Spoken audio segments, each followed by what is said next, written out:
Fala galera, estão atendendo aos pedidos que foram feitos lá na nossa página.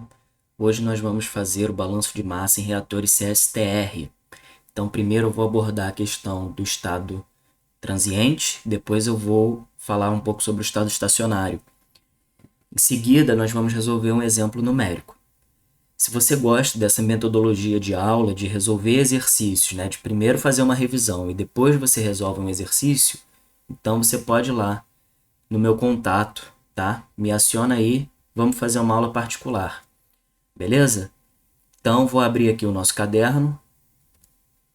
Vocês estão vendo a minha tela agora. Então, o nosso reator CSTR, certo? Ele é constituído de uma alimentação e concentração CJF. Então, J significa o componente, certo? F significa feed, de alimentação, e vazão de saída Qzão e CJ, certo? Então, a primeira coisa que nós temos que fazer é o balanço molar para o volume. Então, eu sei que dV/dt é igual a QF menos Q, certo? Estou assumindo que esse cara é zero, né? dV/dt. Então, eu sei que QF é igual a Q. Isso já vai simplificar bastante a nossa vida. Mas nem sempre isso vai ocorrer, beleza? Segunda etapa, balanço molar para o componente J. Então, eu sei que o que entra menos o que sai é igual ao acumulado menos o que reage. O que está entrando do componente J? QF, CJF, certo? Quem é QF? É uma vazão em metro cúbico por segundo. CJF é uma concentração em quilomol por metro cúbico. Então, como resultado, eu tenho quilomol por segundo. Então, isso significa que eu estou quantificando o quanto, né? Eu estou mostrando o quanto de matéria está entrando no meu reator CSTR, tá? Menos QCJ é igual o volume dCJ, a concentração, desculpa, dCJ/dt, é o quanto de J está sendo acumulado com o tempo, certo? Mas isso aqui tem unidade de quilomol por metro cúbico segundo. Então, para ficar coerente com o lado esquerdo da nossa equação, eu tenho que multiplicar isso tudo por metro cúbico. Metro cúbico é o quê? Volume, certo? Menos o que reage, que é o volume vezes a taxa de reação do componente J. Só quero fazer um parênteses aqui para comparação com o que o Fogler usa, certo? O Fogler, ele chama sempre a taxa de reação de menos RA, que é igual a uma função de CA, por exemplo, né? Isso aqui é o que o Fogler chama. Mas não existe uma taxa de reação para cada componente. Existe só uma taxa de reação, certo? É a taxa de reação para aquela reação. Então, outras literaturas, além do Fogler, costumam chamar de Rzão-J a taxa para aquele componente. Isso depende da estequiometria. Então, seria nu J vezes a taxa de reação da própria reação, certo? Então, por exemplo, para o componente A, se ele tiver o coeficiente estequiométrico de 1, certo? Então, ficaria menos 1 vezes R. E é isso que o Fogler chama de menos RA. O Fogler usa essa simplificação para introduzir a matéria, né? Então, ele não aborda a questão do estado transiente. Por isso que eu estou escrevendo dessa forma. Mas isso é só um parênteses, ok? Então, deixa eu apagar isso aqui. Vou continuar.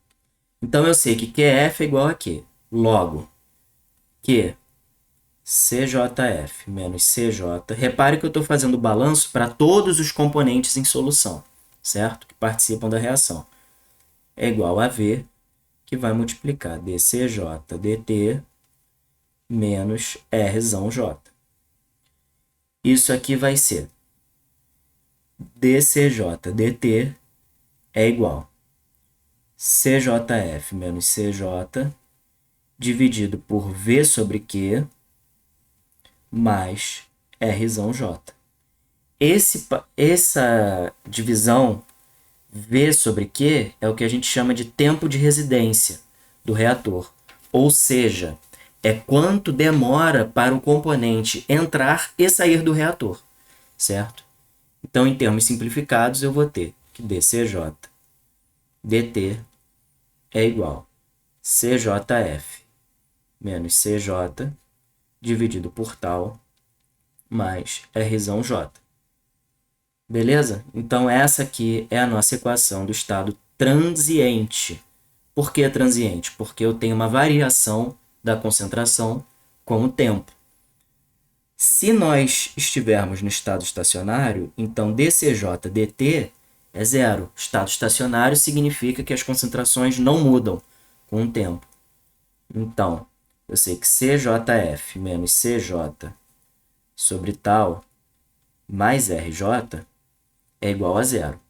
E a partir dessa equação, eu consigo calcular qual é a concentração de qualquer componente no estado estacionário. Então, CJF menos RJ tal. Certo? Ah, mas a gente estuda muito conversão, né? E conversão é definida em termos de quem? Do reagente limitante. Então, A, que é o nosso limitante, ele vai ter essa forma aqui. Ca é igual a CAF menos Rzão A vezes tal. Certo? Só que eu sei lá do Fogler que Ca é igual a CAF 1 menos XA. Então, se eu combinar essas duas equações, eu chego nesse resultado, que a conversão do estado estacionário é igual a menos RA tal sobre CAF. Né? O Fogler ele apresenta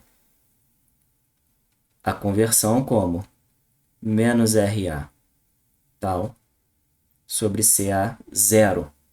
Né? É assim que aparece lá no livro. Vocês vão ver que essas duas formas são muito semelhantes, mas eu prefiro essa primeira porque eu consigo abordar o estado inicial do meu sistema. E a gente vai ver isso no exercício. Então, uma reação de primeira ordem, A dando 2B, com uma constante cinética K, líquida, isotérmica, dado o tempo de residência, constante cinética, e o Ca0 igual a zero. Ué, mas qual é então essa diferença do Ca0 para o CAF?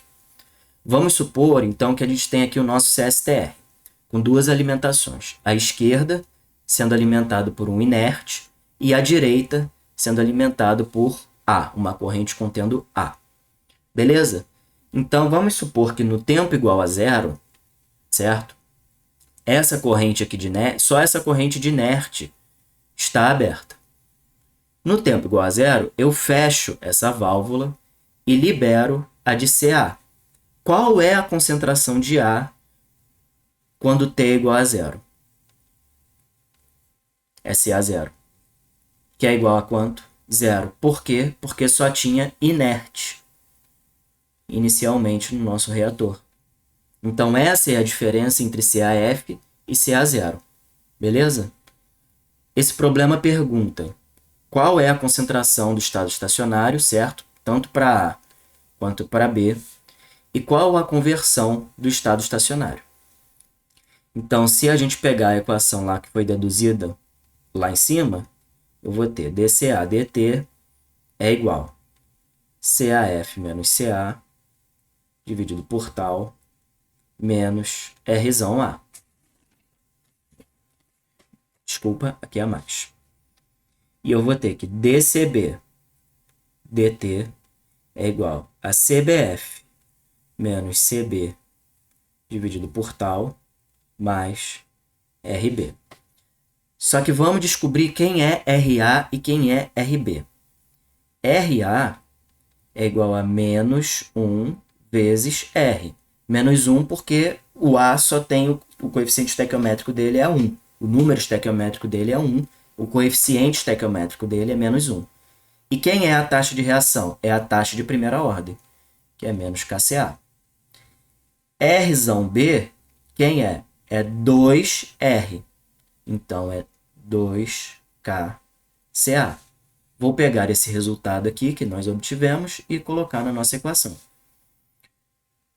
Então, esse aqui fica menos kCa e esse fica 2kCa.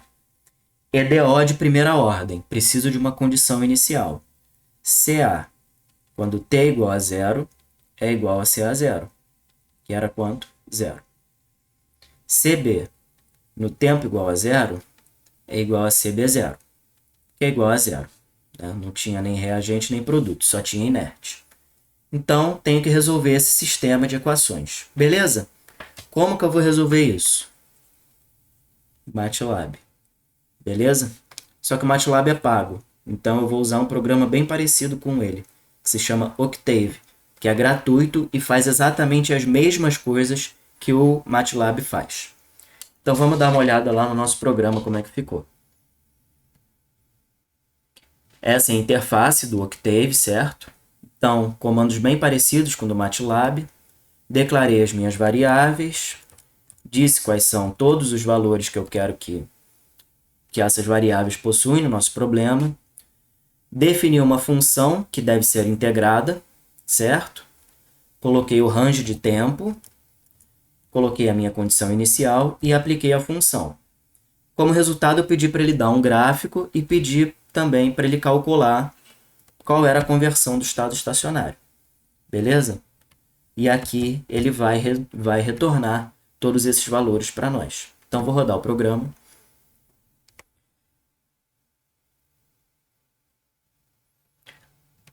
Vejam só, como vocês podem observar, o componente A, em azul, ele começa no zero, igual ao componente B. Então, o meu programa está certinho. Então, ele aumenta para o A, aumenta, e lá, antes de 100 minutos, ele já está em concentração constante.